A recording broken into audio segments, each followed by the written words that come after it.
O professor norte-americano Alan Bloom definiu a educação como um processo que tira as pessoas da escuridão e as leva para a luz. Já o professor brasileiro José Marcos Couto Júnior provou que a educação tira a pessoa da invisibilidade social e a torna visível. Usando músicas de Chico Buarque de Holanda, ele mudou a vida dos estudantes de Realengo, onde fica a escola onde ele dá aula, aqui na zona oeste do Rio de Janeiro. O professor José Marcos é o entrevistado de hoje do Sala de Estudos, uma produção da plataforma Quero Bolsa, desenvolvida pela Quero Educação, para ouvir quem pensa, quem faz e quem é impactado pela educação. Vem com a gente porque o papo tá demais.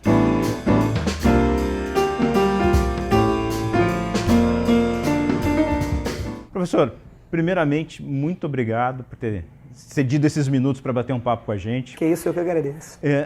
A primeira coisa que eu quero começar é fazer uma observação. O trabalho que vocês fizeram, você e a professora Ana Beatriz, fizeram com os estudantes aqui da escola, envolveu músicas do Chico Buarque. E aí, antes de vir para cá, ontem eu me preparei para essa entrevista ouvindo novamente essas músicas do Chico Buarque. E assim, fazia muito tempo que eu não ouvia, e eu acho que eu nunca ouvi prestando tanta atenção em cada verso e tentando me colocar no lugar dos alunos que vocês têm nessa escola, tentando entender o que seria isso. E terminei de ouvir as 3 músicas, que foram Caravanas, foi Genio Zeppelin e Construção, eu terminei de estômago embrulhado. Sim. O que aconteceu com seus alunos quando eles se depararam com isso e se viram naquelas situações? Então, Rui, assim, a gente estava conversando um pouquinho antes, né? O trabalho, na verdade, não é um trabalho de agora, ele já é um trabalho de 3 anos. E esses alunos que a gente pegou no 9º ano, 8º e 9º ano que a gente estava trabalhando, eles já conheciam o nosso método de trabalho e já sabiam que a gente trabalhava dessa forma, desconstruindo algumas coisas, tentando debater com eles. Foi curioso, porque a primeira música que a gente trabalhou no ano passado, no projeto Caravanas em si, foi a Caravanas. Foi a música Caravanas e por isso até que a gente estendeu e deu esse nome ao projeto. A primeira reação dos meninos foi achar graça. Eles não se percebiam ali, eles não se notavam como invisíveis ou pessoas que sofriam com a invisibilidade. Mas quando a gente começou a puxar, por exemplo, perguntando para meninos que estavam aqui há 4, 5 anos, o nome da menina da cantina que ele não sabia responder, e eles perceberam, caramba, ela está servindo minha comida há 5 dias e eu não sei o nome dela, isso é um absurdo. Quando eles começaram a perceber o quão absurdo era isso, eles começaram a se colocar no lugar das pessoas e começaram a perceber que às vezes eles eram feitos de invisíveis também. Isso gerou um incômodo muito grande e possibilitou que os meninos começassem a se abrir para alguns debates. Legal. Então, Caravanas é o enredo daquela música, daquela letra de Chico Buarque, conta a história de jovens da periferia que saem da invisibilidade quando chegam na praia, na Zona Sul, e incomodam quem está lá. O debate, quando vocês usaram o Genio Zeppelin, foi o quê? Foi no mesmo mote, a gente começou a falar, só para explicar um pouquinho, Rui, a gente trabalha aqui numa lógica muito parecida com a lógica freiriana, de ver algumas demandas da escola, o que a gente acha que está precisando debater, o que eles pedem para debater. Então, assim, é notório que a gente ainda tem debates com isso, e tem pessoas que afirmam coisas racistas, homofóbicas, enfim. Genio Zeppelin conta a história de um travesti. As pessoas às vezes não sabem, mas a Geni não era uma mulher. E era um travesti e a gente tentou puxar esse mote para poder debater a homofobia. A gente, na verdade, falou sobre várias invisibilidades durante o ano. A gente falou da invisibilidade do trabalhador, que tem que chegar na construção numa música. A gente falou da invisibilidade do homossexual que sofre com preconceito. A gente falou da invisibilidade do aluno de Realengo, que às vezes não tem espaço para poder ir num local, num aparato cultural. Enfim, a gente falou de várias invisibilidades. Então, o Geni foi para isso, foi para falar da questão da homofobia. Legal. A gente está vendo, então, que você está contextualizando assuntos que fazem parte da vida desses jovens, mas eles não percebem, porque eu imagino que eles estão inseridos nessa realidade e você trata aquela realidade como natural. E quando você trouxe esse projeto, tratando desse processo, de tirá-los da invisibilidade social e fazê-los visíveis, eles passaram a se perceber também. Sim. Como é que é esse clique que dá na cabeça deles? É bonito. É muito legal porque, assim, eu sou professor de História e a professora Ana Beatriz, que fez o projeto junto comigo, também é professora de História. E a gente tem uma percepção que nosso maior objetivo como professores de História é apurar a criticidade. Os alunos precisam ser críticos. E para você ser crítico sobre o espaço que você vive, sobre as mazelas que você tem que enfrentar, sobre os problemas que você tem na sua vida, você precisa se perceber. Então, assim, notar que alguns alunos de 13, 14, 15 anos começam a questionar o porquê que eles estão numa determinada situação, começam a ver que o contexto traz determinados problemas para eles, vai permiti-los a formatar pensamentos mais sofisticados. Por exemplo, não aceitar uma lógica de meritocracia dada, porque eles sabem que, na verdade, eles sofrem muito mais do que algumas outras pessoas que são privilegiadas. Então, essa percepção de lugar, essa percepção de espaço é muito legal, é bonito mesmo. E a gente vê alguns alunos assistindo a televisão e chegando, poxa, professor, aquilo estava esquisito. Ou lendo o jornal, caramba, qual o interesse por trás disso? Quando a gente percebe isso, a gente começa a ver que eles estão ficando maduros mesmo. É bonito. E eu acho que esse é o grande desafio da educação, na minha percepção quando você tira o aluno de uma situação em que simplesmente ele é um receptor de informação, que ele não sabe praticamente para que serve, mas ele consegue contextualizar aquilo, por exemplo, uma aula de história, contextualizar o que aconteceu no passado com a realidade dele hoje. Se ele consegue fazer esse link, aí ele entendeu a história, aí ele entendeu o processo. Isso é educar, isso é educar. Quando o aluno ele passa a ter autonomia e perceber o meio que ele está, ele consegue perceber que existem entrelinhas, que ele consegue perceber não só de maneira superficial, a gente sabe que a gente está educando o moleque. Professor, a grade curricular de qualquer escola no Brasil, ela é muito travada. Por mais que você tente modernizar isso, vem nova base nacional comum curricular, todas essas coisas, ela trava você num modelo em que você fica praticamente repassando o conteúdo. Como é que o senhor encontrou aqui dentro espaço para sair da caixinha, para fazer alguma coisa diferente? Tá. A gente, na verdade, a gente tem uma possibilidade aqui diferenciada no município do Rio de Janeiro, porque a gente tem alguns horários a mais, né? Uma aula chamada Projeto de Vida e uma aula chamada Estudo Dirigido. Então a gente é privilegiado porque a gente tem esse espaço. Maior carga horária, primeiro Sim. item. E aí a gente entra com a lógica da necessidade de educação integral, e as escolas no Rio estão fazendo esse processo, ainda está caminhando, mas está fazendo. A minha escola, que é a Atila Nunes, ela é, desde 2016, uma escola de turno único. Então a gente tem algumas aulas a mais, isso já facilita. Mas para além disso, a gente consegue fazer isso, e eu aprendi com um professor na graduação chamado Jaime Ribeiro, que eu trago isso para a vida. A Ana Beatriz também pensa muito parecido, e isso ajuda a casar a ideia, que é a lógica do conteúdo significativo. A gente pode trabalhar a Revolução Francesa de N maneiras. A gente pode trabalhar as guerras de N maneiras, Primeira e Segunda Guerra Mundial. A gente pode trabalhar a Guerra Fria de N maneiras.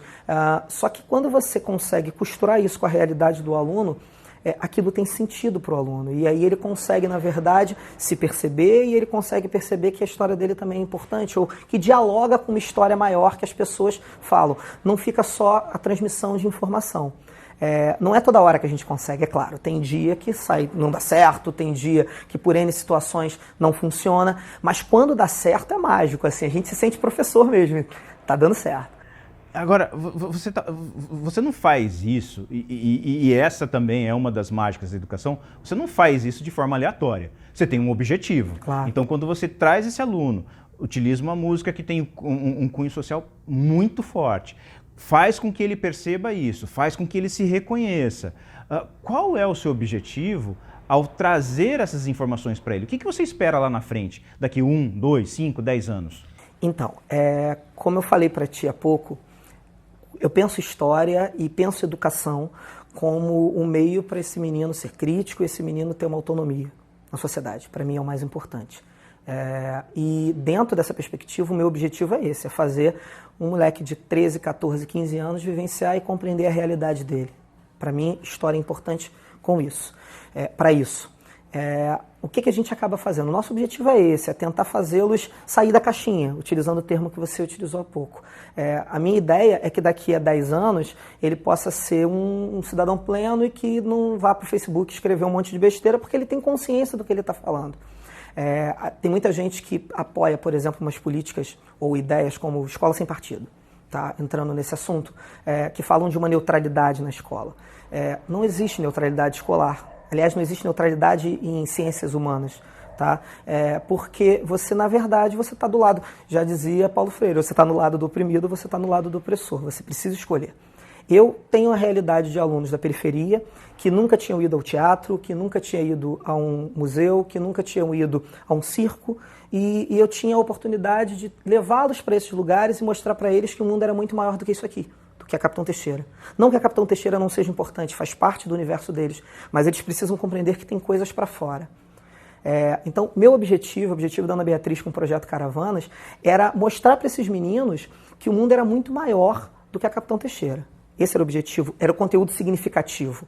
É claro que a gente trabalhou data, é claro que a gente trabalhou nome, é claro que a gente trabalhou conceitos históricos dentro disso. Porque lá na frente ele vai acabar fazendo um vestibular e vai precisar disso. Sim, sim. Mas até mesmo para você ter um ponto de criticidade na hora que você lê uma questão do Enem e você conseguir responder, é necessário que você faça essa aula onde o aluno se percebe dentro daquilo ali. Então o primeiro ponto é esse. E a gente ainda tinha um ponto mais próximo também de abertura e de ampliação de mundo, que era preparar esses guris para provas de Pedro II, de FATEC, que são escolas públicas aqui do Rio de Janeiro, que poderiam também abrir o caminho para eles e fazê-los vivenciar mais experiências ou ter novas oportunidades. Então, o nosso trabalho foi muito com escrita também, para melhorar a questão da redação e outras coisas. Então, a gente tinha uma ideia para agora, deles escreverem melhor e ter chances e oportunidades nessas provas, e para frente, para esse momento, mas também para frente, para que eles fossem adultos críticos. Bom, então vamos falar de um dos conteúdos produzidos a partir desse trabalho. Sim.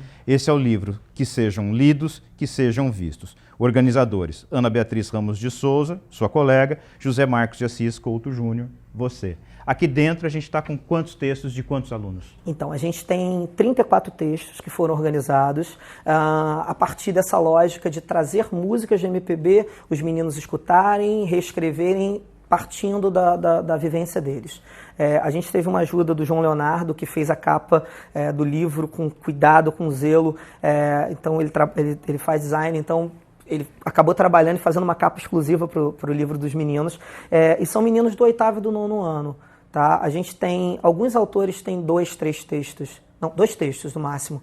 Então a gente tem, de 34, deve ter pelo menos uns 20 e poucos alunos, 22, 23 alunos que escreveram textos aqui dentro. Quando vocês foram fazer a seleção dos textos, qual que foi a surpresa que vocês tiveram? Porque certamente a qualidade da escrita aumentou. Então, como a gente precisa, é muito louco isso, a gente é muito cobrado para o imediato, né? Então, essa ideia do aluno crítico está lá na frente, é difícil a gente mensurar. Mas para agora a gente tinha uma peneira, né? Um corte que seriam as provas no final do ano, que todas elas têm redação. Então a gente começou trabalhando com alguns textos e vendo que alguns alunos tinham alguns erros que eram simples de serem resolvidos. Era coisas bobas mesmo, de começar a frase com letra minúscula, era coisa de repetição de palavras e que você precisava, na verdade, aumentar o vocabulário dos guris. Enfim...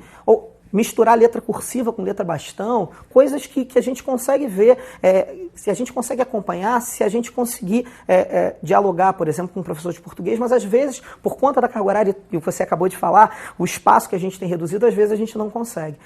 Como o nosso trabalho era voltado especificamente para isso, a gente começou a se debruçar nos textos. E os textos vinham com muita qualidade de pensamento, às vezes com alguns problemas ortográficos, mas com muita qualidade de pensamento. Então o que a gente fez foi lapidar aos pouquinhos, era ler o texto e falar, poxa, volta isso aqui, essa palavra está repetida, acerta aqui, acerta ali, e os textos começaram a ficar muito bons.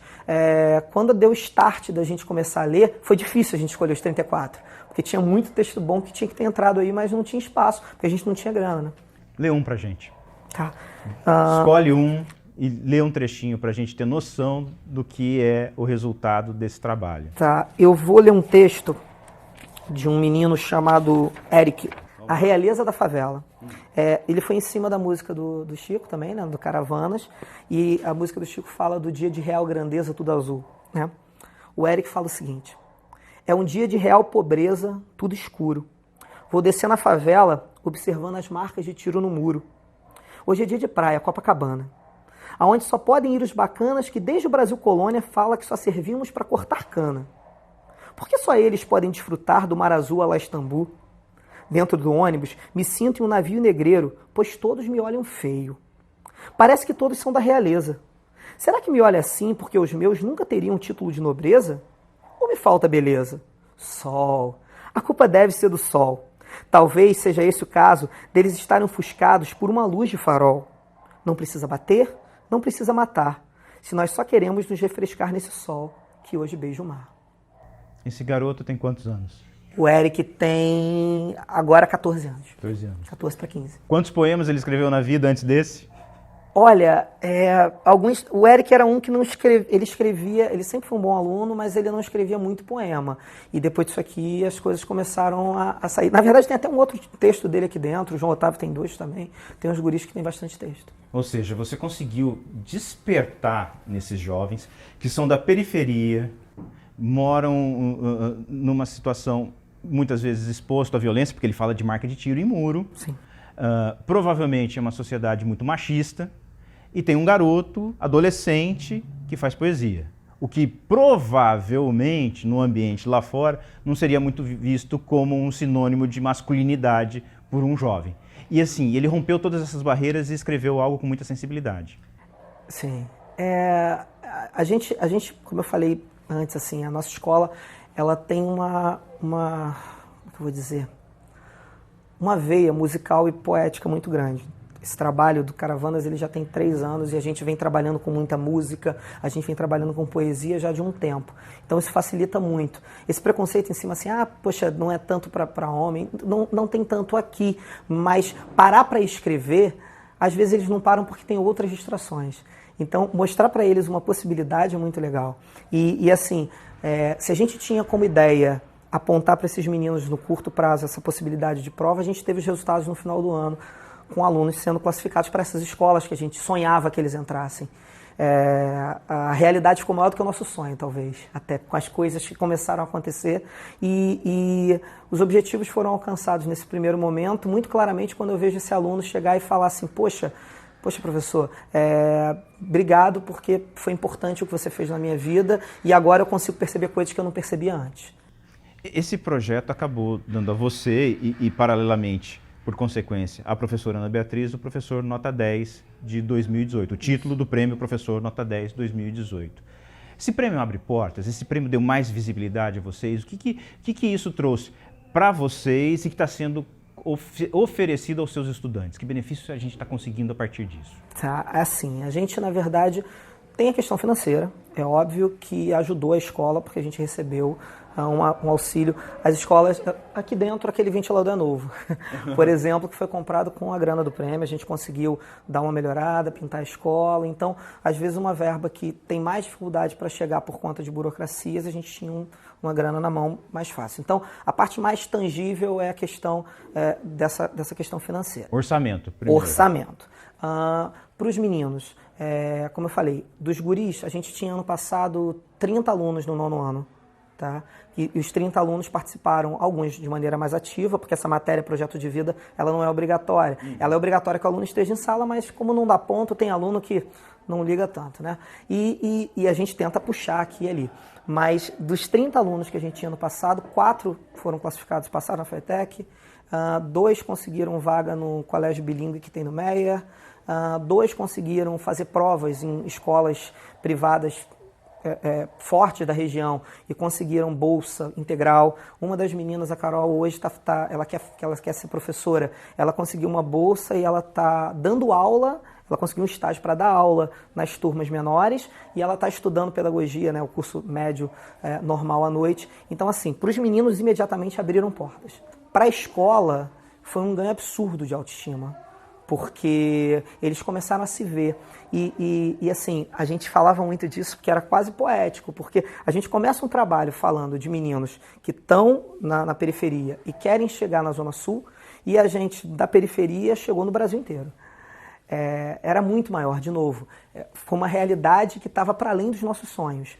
Então, a questão da autoestima, a questão da percepção e da diminuição da lógica da invisibilidade, eu acho que são os maiores ganhos que a gente teve aqui. Você falou que os resultados foram muito além do que vocês esperavam. A velocidade com que isso aconteceu também foi muito rápido, né?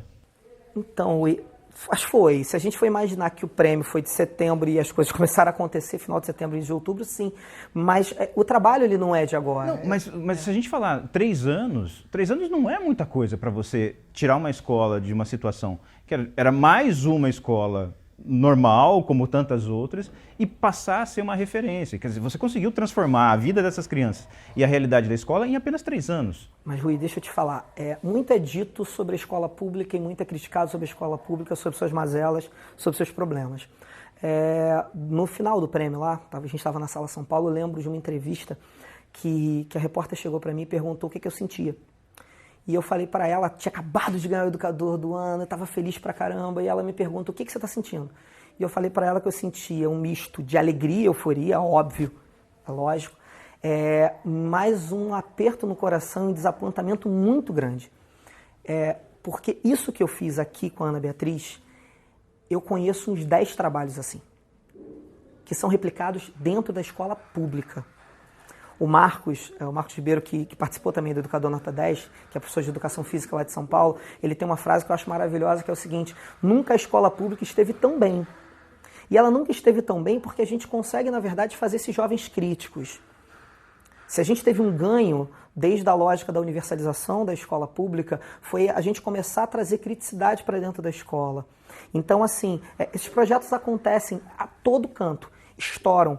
Um dos meninos que eu falei para ti que conseguiu bolsa por atletismo, porque o professor daqui da escola também faz peneira com os meninos e leva para eles competirem em atletismo. O menino já foi 3º lugar no brasileiro correndo. Então, assim, a gente peneira muita gente, a gente, na verdade, capacita muita gente, a gente, na verdade, descobre talentos da onde ninguém vê. E a gente faz muito isso. E a gente faz muito isso batendo cabeça com pouco investimento. Imagina o que seria se a gente tivesse espaço. E como eu falei lá na entrevista, imagina como seria se a gente tivesse 12 educadores nota 10, um por mês, para a gente poder mostrar esses trabalhos. A gente vai ver que tem muita coisa legal acontecendo na escola pública. O senhor acha que isso tem condição de se tornar política pública? Porque a minha percepção é a seguinte, isso é resultado de uma força muito grande que na ponta tem você e a professora Ana Beatriz. Se vocês perderem essas peças que estão ali no dia a dia com os estudantes, a tendência é que esse projeto fique mais manco e, dependendo da perda, acabe. A sensação que eu tenho é que toda vez que a gente vê um projeto desse surgindo, é muito iniciativa pessoal do professor. Não é uma política que vem sendo aplicada e não me parece que o Estado, como uma organização, como todo, o governo federal, estadual e municipal, está de olho nisso para tentar multiplicar. Olha, deu certo aqui, vamos replicar? Você vê esse processo de tentar replicar isso de outras formas, de uma maneira que alcance o maior número de estudantes possível? Então, infelizmente, esse é o nó, esse é o problema e você está certo. A gente fala muito de avaliação de aluno, a gente fala muito de avaliação de professor, mas dificilmente a gente fala de avaliação de políticas públicas. A gente tem muito a lógica, isso é histórico no Brasil, de eliminar determinadas políticas públicas quando se muda governo. A gente tem muita lógica de descontinuidades sem uma avaliação do que deu certo e do que não deu certo. Quando a gente começar a parar, e quando eu falo a gente, os nossos representantes e a gente, pessoas que estão aqui escutando os professores dentro da sala, a comunidade escolar como um todo. Quando a gente conseguir pressionar e a gente começar a falar em avaliação das políticas públicas de educação, eu acho que a gente vai avançar muito, porque o Caravanas deu errado em vários momentos. A gente tentou e, é claro, a gente acaba contando que deu certo. Parece aquele caso do jogador de futebol que você vai ver o videotape do cara, ele é o mestre, ele é o novo Pelé. Mas você só vê as jogadas boas. É claro que teve dia que as coisas não deram certo, assim como políticas públicas que às vezes você tenta implementar que não vão dar certo. Mas se a gente não tiver uma continuidade, se a gente não tiver uma leitura do que está dando certo e do que é legal, e a gente não tentar replicar de maneira institucional, e aí está o problema, porque a gente não tem essa lógica institucional, a gente continua tendo boas práticas isoladas. Personalizadas. Saiu porque fulano trabalhou para que isso acontecesse. Exatamente, isso é muito ruim. Isso é muito ruim. Professor, qual é a sua... Vamos tentar estimar o que vai acontecer com esses estudantes que a partir de agora têm essa visão crítica a partir do projeto que foi realizado aqui. O senhor consegue fazer uma estimativa de onde eles chegarão? Ou seja, eles estão saindo da escola mais preparados para a sociedade, eles estão olhando a sociedade de uma forma diferente a partir de agora. O que acontece com alguém que teve esse despertar? Então, Rui, tem muita gente que joga nas costas da escola todas as responsabilidades das mazelas ou do sucesso do mundo, né? Eu não compreendo isso. Eu compreendo a educação como uma ferramenta essencial para essas modificações, para essas transformações, para que esses meninos tenham chance na vida. A gente tem uma série de situações aqui. A gente tem meninos que estão ainda vivendo, continuam vivendo na periferia, continuam expostos à violência, continuam tendo uma série de problemas que o Projeto Caravanas não conseguiu resolver, porque a gente tem um limite. Eu acredito que esses meninos, que eu brinco chamando de meus guris, eu acredito que os meus guris, eles vão estar mais preparados para algumas pancadas que vão tomar naturalmente na frente. E eu acho que é esse o processo que a gente tem hoje na educação, é tentar preparar esses meninos para o que vai vir para frente. E quando a gente fala preparar para vir para frente, não é só na lógica econômica, poxa, o moleque está preparado para o mercado de trabalho. Não, não é isso. Eu quero meu aluno preparado, por exemplo, para a universidade, que tem que ser para todo mundo. Tem que ter espaço para eles. Tem gente que acha que a universidade é para uma elite intelectual, não é isso que a gente trabalha. A gente imagina que esses meninos, sim, têm espaço. E a gente sonha que esses meninos vão. Hoje a gente estava na reunião dos pais, com os pais do 8º e do 9º ano, e teve um pai que falou que trabalhava na PUC. E ele perguntou se alguém tinha interesse na mesma hora. Vamos embora. E já é uma ideia da gente levar os meninos na PUC para eles visitarem, irem lá e descobrir, poxa, isso aqui é uma universidade. Eu estava cortando o cabelo ontem e tinha um rapaz que entrou e falou assim, poxa, eu fui na faculdade da minha namorada, cara, entrei lá que ele era um mundo, era um menino de uns 18 anos. Então, assim, o nosso trabalho como educador é mostrar para esses moleques que existem coisas sim e que eles têm direito a chegar nessas coisas. Que existem espaços como a universidade, como teatro, como cinema, como cultura, enfim, e eles têm espaço sim e eles têm que chegar nesses lugares. Então eu acho que eles estão mais preparados para as pancadas que vão tomar, infelizmente. Não dá para eu imaginar como que vai ser, mas eu torço muito para que dê certo e eu já estou no município faz 10 anos e uma das coisas mais legais que eu já tive como professor, já aconteceu comigo como professor, foi ver aluno voltando e falando, poxa, professor, estou estudando, estou fazendo faculdade. A Luana, esses dias, veio falar comigo, uma menina, poxa, professor, estou fazendo pedagogia. Ontem uma aluna falou comigo, estou fazendo pedagogia e quero fazer história. É uma ex-aluna que fala, poxa, professor, vou passar em história e vou trabalhar contigo ainda. Então, é isso, assim, a gente sente que está criando perspectivas aonde antes não existiam. Legal. Professor José Marcos, parabéns. Obrigado pelo seu esforço e muito sucesso para você e para os seus alunos. Valeu, eu que agradeço. Valeu.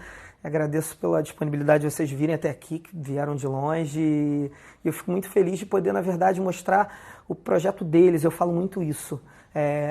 A gente fala que é o projeto do Júnior e da Ana Beatriz. Beleza, não. É o projeto dos alunos da Escola Municipal Átila Nunes, que fizeram textos maravilhosos, músicas espetaculares e que eles conseguiram, na verdade, alcançar espaços que a gente não podia imaginar. Deixaram de ser invisíveis. Valeu. Obrigado. Obrigado, Rui.